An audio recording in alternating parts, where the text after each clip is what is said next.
आज का जो हमारा टॉपिक है उसका नाम है एस्केप वेलोसिटी। ये बताएं एस्केप का मतलब भागना, फरार होना। यानी एक ऐसी वेलोसिटी जिसमें आप ग्रेविटेशनल पुल से कहाँ जा रहे हो, बाहर जा रहे हो। इससे पहले भी आप एक वेलोसिटी पढ़ चुके हैं जिसको ऑर्बिटल वेलोसिटी कहा जाता है, जो ऑर्बिट के अंदर रहती है। लेकिन आज हम उस ऑर्बिट से उसको क्या कर रहे हैं, बाहर निकालने जा रहे हैं। The minimum velocity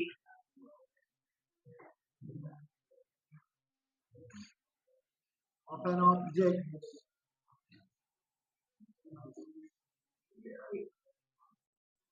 to move against the gravitational pull. इसका ग्रेविटेशन पुल अर्थ का, क्योंकि हम कहाँ रहते हैं, अर्थ पे रहते हैं।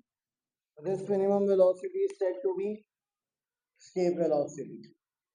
अब अगर आपने देखा हो कि कभी रॉकेट जब ऊपर जाने के लिए आगाज करता है तो एक ऐसी वेलोसिटी जिसके ऊपर अपनी मोशन स्टार्ट करेगा, तो वो मिनिमम वेलोसिटी क्या कहलाएगी, एस्केप वेलोसिटी कहलाएगी।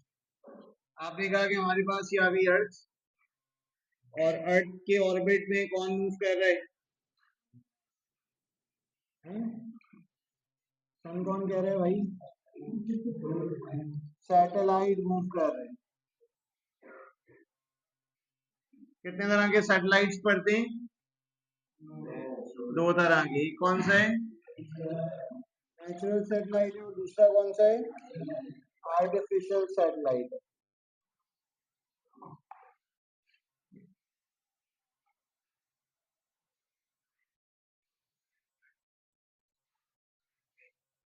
तो हम यहाँ पे आर्टिफिशियल सैटेलाइट की एग्जांपल ले लेते हैं।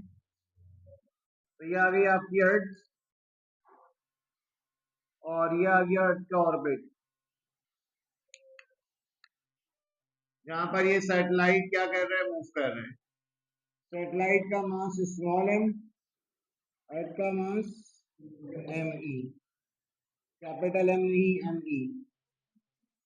अब हमने कहा कि हमारे पास अर्थ के सेंटर से अर्थ के कॉर्नर तक का एक डिस्टेंस होगा, इसको आप नाम देते हैं रेडियस ऑफ अर्थ, और एक हाइट होगी जिसको आप कहते हैं एच। आप कहेंगे डायग्राम तो देखी देखी सी लग रही है। ऑर्बिटल वेलोसिटी, तो इसका मतलब ये ऑर्बिटल वेलोसिटी से लिंक टॉपिक। अब आप कह रहे हैं कि अब ये सर्कल से कहाँ जा रहा है, this minimum velocity is called, ये वेलोसिटी देखी देखी सी लग रही है, वेरी गुड, टेंजेंशियल वेलोसिटी। क्योंकि एस्केप होने के लिए हमेशा टेंजेंट डायरेक्शन में जाता है। कभी आप कोई चीज घुमाएं, जिस पॉइंट पर आगे वो टूटेगा, ब्रेक होगा, तो हमेशा उस टेंजेंट डायरेक्शन में जाके ऑब्जेक्ट मूव करेगा। तो आपके पास यहाँ पर ये एस्केप वेलोसिटी है, तो यहाँ पर एक लॉ अप्लाई होता हुआ नजर आएगा जिसका नाम है law of conservation of energy. एक एनर्जी का लॉस, दूसरी का गेन। तो बता दीजिए किसका लॉस और किसका गेन। आप अर्थ सरफेस से बाहर जा रहे हैं और पोटेंशियल का गेन कह रहे हैं, क्या ख्याल है, जब अर्थ सरफेस से बाहर आ गए तो पोटेंशियल एनर्जी कितनी हो गई, जीरो। क्या रॉकेट रुक जाता है मूव करना, तो मूव कर रहे हैं। इसका मतलब किसका गेन, काइनेटिक का। किसका लॉस, पोटेंशियल का। बच्चा इसको भी फ्री फॉल से मिसाल ले रहा होता है। क्या रॉकेट और फ्री फॉल एक जैसी मोशन है, फ्री फॉल तो ऊपर गई तो नीचे भी तो आई, लेकिन क्या रॉकेट ऐसा है कि आपने उछाला और नीचे आ गया। रॉकेट तो जैसे जैसे ऊपर जा रहे हैं उसकी वेलोसिटी क्या हो रही है, बढ़ रही है, इंक्रीज हो रही है। तो रॉकेट का case is not the case of free fall. याद रखिएगा, according to law of conservation of energy,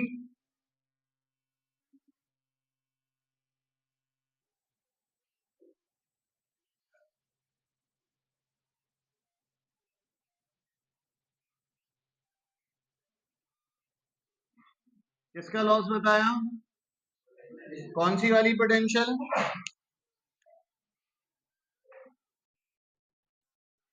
gravitational potential energy किसका गेन बताया? ये बताएं, ग्रेविटेशनल पोटेंशियल एनर्जी का फॉर्मूला क्या पढ़ कर आ रहे?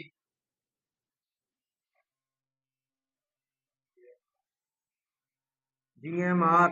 ये कौन है GMR? GMR को नहीं पढ़ाया था? GMME अपॉन R पढ़ाया था।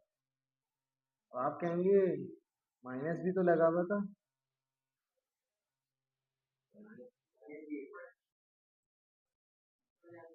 भाई आप आउटर स्पेस में आ गए जहाँ पोटेंशियल एनर्जी क्या हो चुकी है?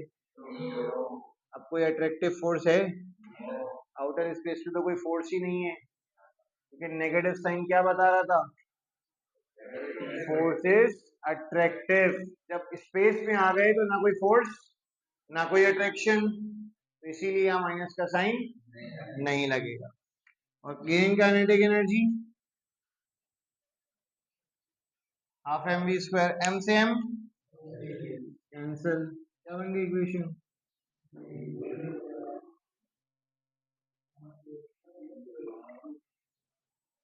नीचे आइए, टू यहाँ डिवाइड हो रहा है वहां जाके बताओ क्या बनेगी इक्वेशन?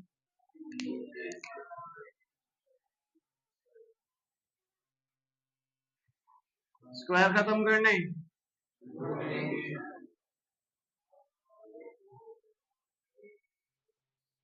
आप कहेंगे आपकी इक्वेशन बन गई under root V square under root 2GME upon, आप कहेंगे ये फॉर्मूला तो कुछ जाना पहचाना सा लग रहा है, कौन बता रहे? हाँ, ऑर्बिटल वेलोसिटी से मिलता जुलता है, लेकिन एक फर्क है, 2 का फैक्टर आ रहा है। इसका मतलब ये हुआ कि ऑर्बिटल वेलोसिटी जैसा जरूर है वो नहीं है। आपको याद होगा जब मैं आपको ऑर्बिटल वेलोसिटी पढ़ा रहा था तो मैंने इक्वेशन का रेफरेंस दिया था।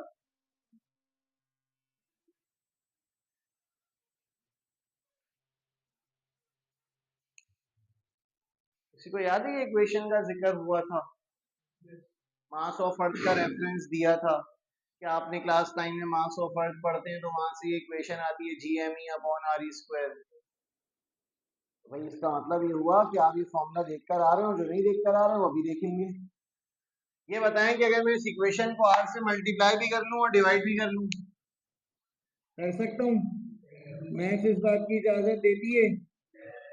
तो आपने कहा multiplying and dividing by R। आगे से बच्चा बोलता है ऑन बोथ साइड। ये कहां से आया भाई बोथ साइड वाला बच्चा? मल्टीप्लाई भी कर रहा हूँ डिवाइड भी कर रहा हूँ, इसको कॉन्जुगेट कहते हैं। ये थोड़ी बोथ साइड। कॉन्जुगेट का नाम तो सुना होगा ना, तो रट्टा लगा हुआ स्क्वायरिंग बोथ साइड, तो उससे का आगे बोथ साइड, ऐसा नहीं है। तो अगर मैं इसको R से मल्टीप्लाई भी करवा दूं और डिवाइड भी करवा दूं तो बताओ मेरी इक्वेशन क्या बन गई?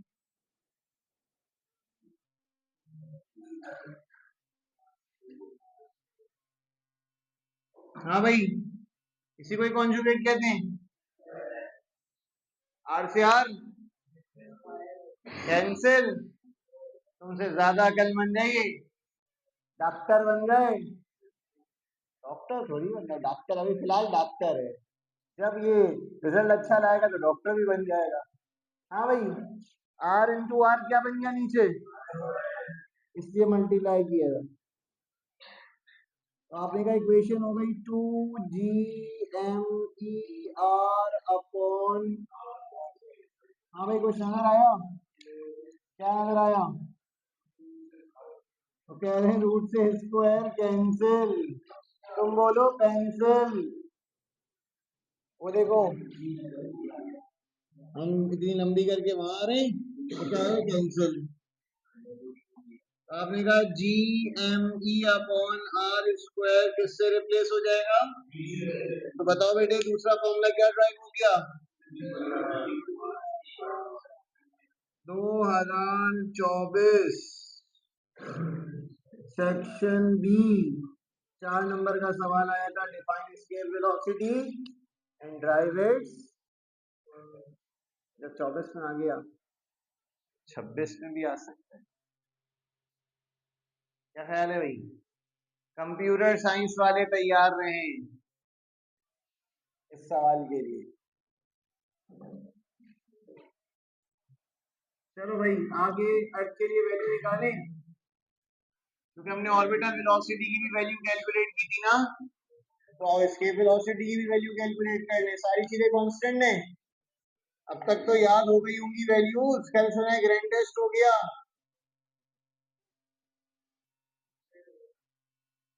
एक्सीडेंट हो गया, ग्रैंडेस्ट हो गया। मैंने पूछा ग्रैंडेस्ट हो गया, ये कह रहे हैं एक्सीडेंट हो गया। ग्रैंडेस्ट हुआ कि एक्सीडेंट हुआ? हाँ बेटा, उसका रिजल्ट आने दो, उसके बाद तो एक एक सेंसर बोर्ड इजाजत दे देता। चलें जी आगे बढ़ते हैं। जी किसके बराबर है भाई?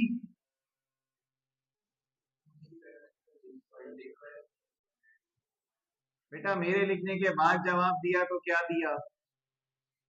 एम ई की वैल्यू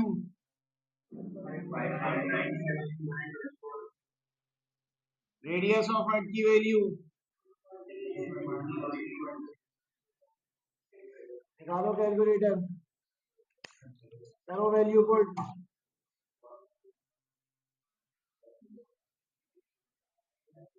हाँ भाई जवाब साहब, पास हो रहे हैं फेल हो रहे हैं? यही कॉन्फिडेंस चाहिए। याद है आपने ऑर्बिटल वेलोसिटी निकाली थी, वो भी आपकी कोई 7,906 या 7 आई थी, लेकिन मैंने लिखा था 7,920 स्टैंडर्ड वैल्यू। तो ये भी उसने स्टैंडर्ड वैल्यू लिखी है 11,200। ये अपने घर से नहीं लाया, आपने निकाली 11,184 इतनी भी आ रही है, लेकिन उसने राउंड ऑफ करके स्टैंडर्ड वैल्यू क्या बनाई? 11,200। और अगर मैं इसको किलोमीटर में कन्वर्ट कर लूं, कैसे कन्वर्ट करेंगे? डिवाइड बाय 1000 करो, 11.2 किलोमीटर पर सेकेंड। आप कहेंगे 11.18 आ रहा है। मेरा बुक निकाल लो, एमसीक्यू नंबर 7 पढ़ो। नहीं सुनाना नहीं है, पढ़ना है।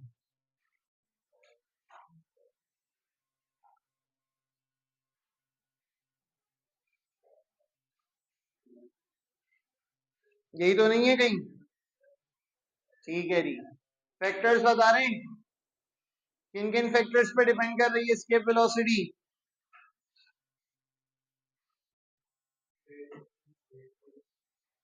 ग्रेविटी, ग्रेविटी,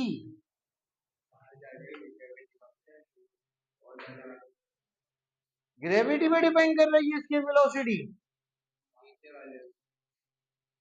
नीचे वाले उस पे और ऊपर वाले उस पे, नीचे जी ग्रेविटी है। हाँ भाई,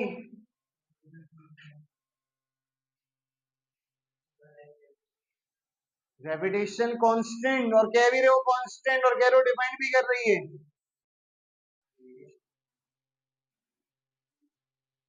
कौन बोल रहा है? कोई बेटा मुंह से बोला करो ना, आवाज आती है लेकिन नजर नहीं आता कहां से आ रही, तो मुंह से खुल के बोला करें जी। Radius of earth, very good. कैसा रिलेशन है रेडियस से? ये डायरेक्ट वाला कौन है? इतना बड़ा बड़ा क्या नजर आ रहा है? और दूसरा फैक्टर?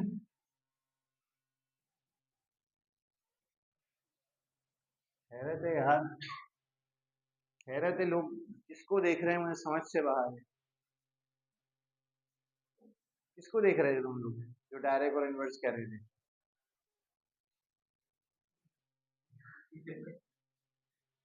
जवाब बहुत जोर से आ रहे हैं, लेकिन मैंने कहा ना फैमिली प्रोग्राम में। हाँ भाई, तो हमने कहा कि हमारे पास यहाँ पर दो फैक्टर है, जरा एमसीक्यू नंबर 10 तो निकालो।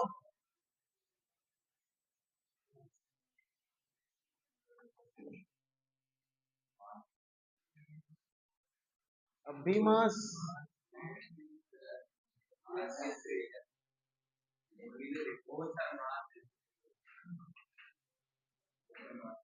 तुम तो मास कह रहे थे, तो बेटा जवाब क्या होगा? बोध होगा ना, बोध इज द राइट आंसर। तो ये आज का टॉपिक है, इसको नोट बाद में कीजिएगा, न्यूमेरिकल करते हैं पहले। न्यूमेरिकल नंबर 5 निकालने। वन होमवर्क दिया था मैंने शायद पिछले से पिछले वीक। वन की बात कर रहा हूँ, नहीं नहीं नहीं, नहीं करना। होमवर्क देता हूँ कहते हैं नहीं नहीं नहीं। न्यूमेरिकल 1 आपको मैं ऑलरेडी होमवर्क दे चुका हूँ बेटे। तो अभी नहीं नहीं नहीं नहीं क्या कह रहे थे? चलो न्यूमेरिकल 5 पढ़ो। सबसे अच्छा सवाल, सीखने को कुछ मिलेगा, आओ सीखें। पढ़ो बेटा। ठीक है ठीक है ठीक है।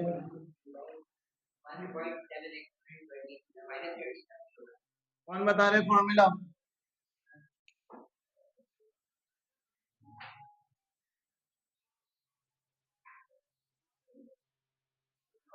हाफ एम वी स्क्वायर, लेकिन बेटा वेलोसिटी नहीं पता।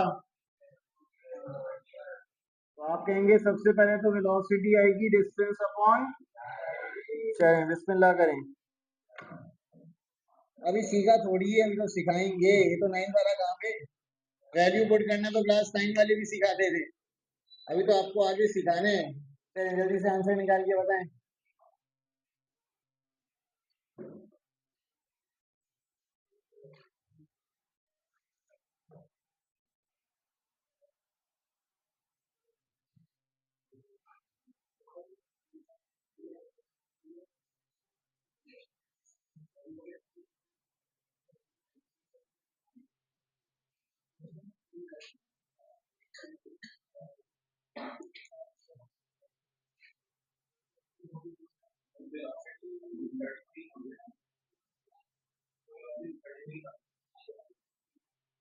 तीन 3,333.33।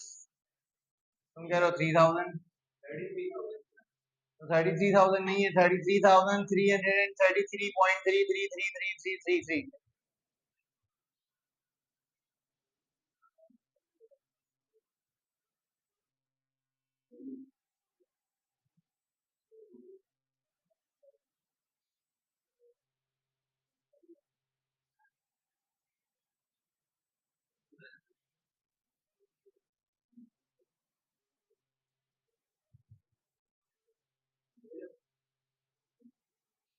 एनर्जी किस यूनिट में मेजर होंगी? इलेक्ट्रॉन वोल्ट के अंदर मेजर होंगी। तो इसका मतलब मुझे इसको कन्वर्ट करना पड़ेगा किसके अंदर? इलेक्ट्रॉन वोल्ट के अंदर, क्योंकि यहाँ किसका जिक्र हो रहा है? पार्टिकल का जिक्र हो रहा है, न्यूट्रॉन का जिक्र हो रहा है। क्या कन्वर्जन फैक्टर पड़ा था? 1 इलेक्ट्रॉन वोल्ट में कितनी एनर्जी होती है? 1.6 एक्सपोनेंट -19, यही पड़ा था। अब ये बताओ, जूल से इलेक्ट्रॉन वोल्ट में जा रहे हैं, क्या करेंगे, मल्टीप्लाई या डिवाइड? तो आपका जो भी आंसर आए आप उसको किससे डिवाइड करवा देंगे? 1.6 एक्सपोनेंट -19 से। आपका जवाब किस यूनिट में आ जाएगा? इलेक्ट्रॉन वोल्ट में। करें, बताएं कितना आंसर आ रहा है?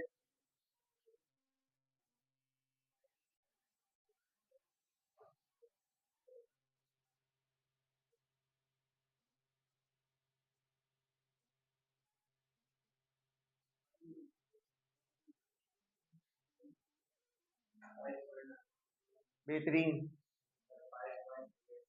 बिल्कुल सही है।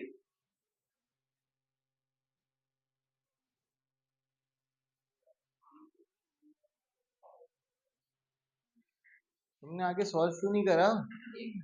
तुम एक मिनट कर रहे हो तो भाई सही से काम कर रहे हैं तुम, तुम्हें पुट करना नहीं आता। कैलकुलेटर सही से काम नहीं कर रहा, बताओ क्या कर रहे हो, लिख के दिखाओ।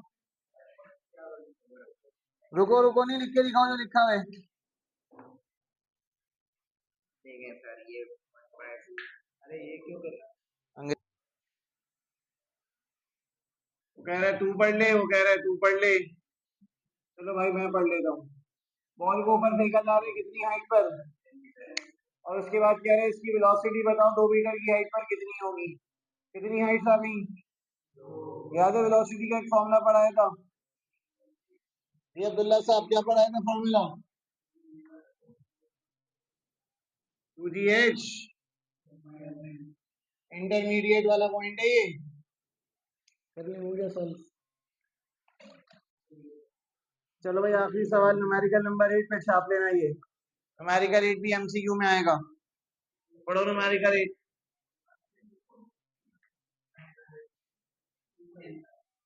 पढ़ो भाई। चलो मत पढ़ो। कह रहे हैं बहुत छोटा है। अबे तुझे क्या करना है भाई इसके साथ? ग्राम को किलोग्राम में कन्वर्ट करना होता है। ये बताओ कि कोई ऐसा फॉर्मूला जिसमें एनर्जी और मास का जिक्र आता हो 9th मैट्रिक में पढ़ो। एनर्जी को मास में कन्वर्ट करना हो या मास को एनर्जी में कन्वर्ट करना हो। बेहतरीन। C for cat. Speed of light कितनी वैल्यू होती है स्पीड ऑफ लाइट की? चलिए करने सॉल्व।